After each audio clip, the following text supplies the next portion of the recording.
Romanian pilots are set to commence training flights of the country's newly delivered Bayraktar TB2 combat drones, as announced by Turkey-based drone manufacturer Baykar.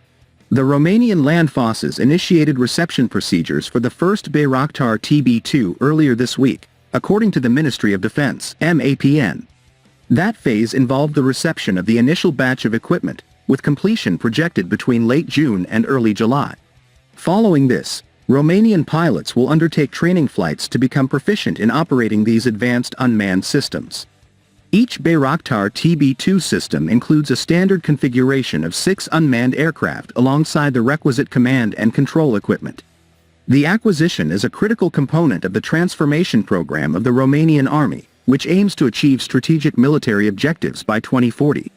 It also aligns with Romania's capability targets within the NATO defense planning framework.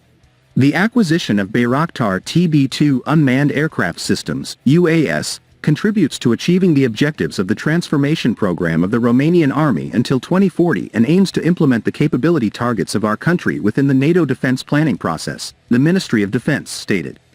The delivery of the Bayraktar TB2 systems is scheduled across 3 phases, June 2024, September 2024, and January 2025, respectively.